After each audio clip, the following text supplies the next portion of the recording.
श्री सद्गुरु महाराज की जय। प्रातः स्मरणे अनंत श्री विभूषित परमाराध्य संत सद्गुरु महर्षि मही परमहंस जी महाराज का प्रवचन गुरु ध्यान और सत्संग। बंदो गुरु पद कंद कृपा सिंधु नर रूप हरि महामोह तम पुन जासु वचन रवि करनिक। प्यारे लोगों, आप लोग जानते हैं कि आजकल वर्षा ऋतु का दिन है। इस ऋतु में कभी सूर्य देखने में आते हैं तो कभी नहीं, कभी सूर्य उगते हैं तो कभी बादल में छिप जाते हैं, कभी हवा चलती है कभी बंद होती है, कभी बूंदें गिरती हैं कभी बूंदें नहीं गिरती। आप लोग धन्य हैं कि इस मौसम में अपने घर का काम छोड़कर अपने समय को सत्संग में लगाते हैं। संत मत नाम से ही प्रकट होता है कि यह शांतिदायक है। शांति स्वरूप परमात्मा स्वयं है। जो उनसे मिलते हैं वे भी शांतिमय हो जाते हैं। ऐसे संतों के मत को संत मत कहते हैं। संत मत का सिद्धांत बहुत छोटा है, गुरु ध्यान और सत्संग। गुरु कैसा होना चाहिए? ज्ञान कहे अज्ञान बिनु, तम बिनु कहे प्रकाश, निर्गुण कहे जो सगुण बिनु, सो गुरु तुलसीदास। यह गोस्वामी तुलसीदास जी महाराज की दोहावली में है। मतलब यह है कि गुरु वे होते हैं जो अज्ञान पद से ऊपर उठकर ज्ञान कहने वाले हों। अज्ञान पद अहंकार है, उससे ऊपर यानी प्रकाश में जाकर ज्ञान का कथन करे। अंधकार के बाद प्रकाश में जाने के लिए शिवा दृष्टि योग के कोई यत्न नहीं है। निर्गुण का कथन तो ऐसा करे कि वहाँ सगुण नहीं हो, अर्थात सगुण से ऊपर उठकर निर्गुण का वर्णन करें। संसार में निर्गुण और सगुण दोनों मिले जुले हैं।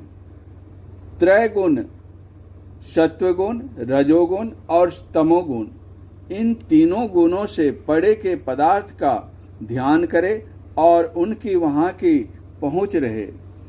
ऐसे गुरु की पहचान वे ही कर सकते हैं जो स्वयं वैसे हों व वैसे होने के पथ पर चलते हों। ऐसे ही गुरु का सत्संग और उनकी सेवा करें। सत्संग थोड़े काल करें तब भी कुछ लाभ ही होता है। जब दीर्घ काल तक सत्संग करें तो गुरु का गुण जाना जाता है। जब गुरु का गुण जाना जाए तब उससे दीक्षा लेकर अपने कुछ साधना करें।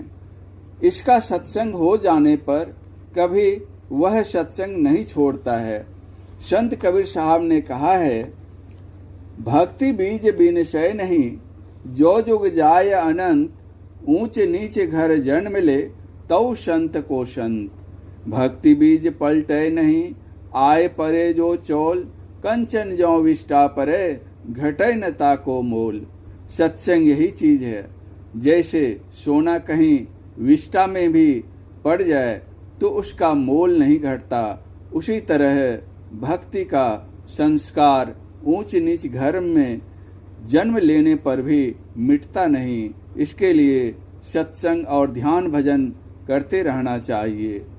भजन ध्यान करते रहने पर जीवन मुक्ति की दशा प्राप्त होगी। जीवन मुक्त महापुरुष भी सत्संग करते हैं।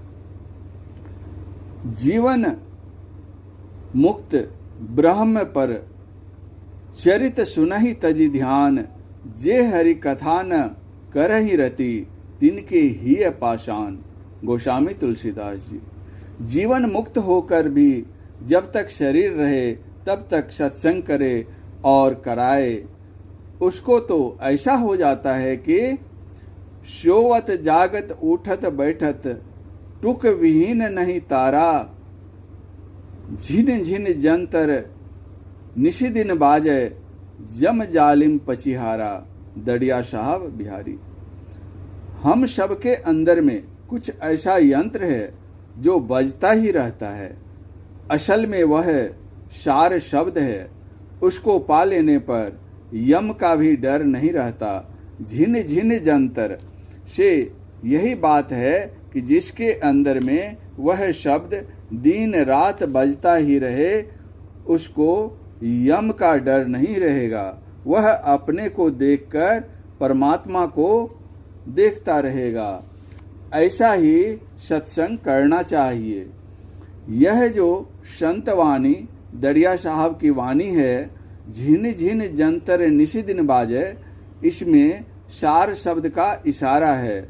जब से यह शब्द प्राप्त हो जाता है तब से बजता ही रहता है। क्या सोने में क्या जगने में उसे सुनेगा ही।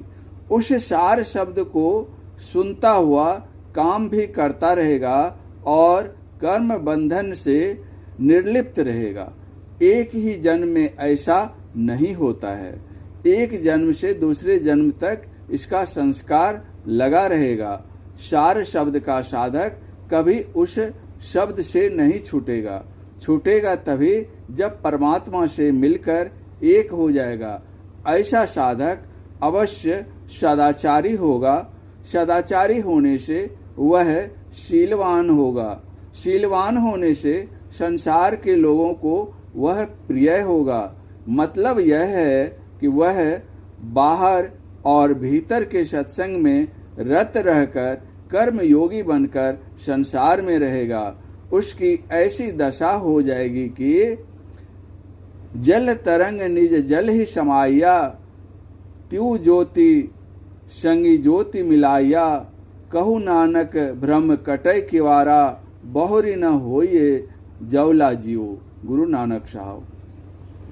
वह परमात्मा में ऐसे मिल जाता है जैसा कि संत कबीर साहब ने कहा है, जो जल में जल पैसे न निकसे, यो ढूढ़ी मिला जुलाहा।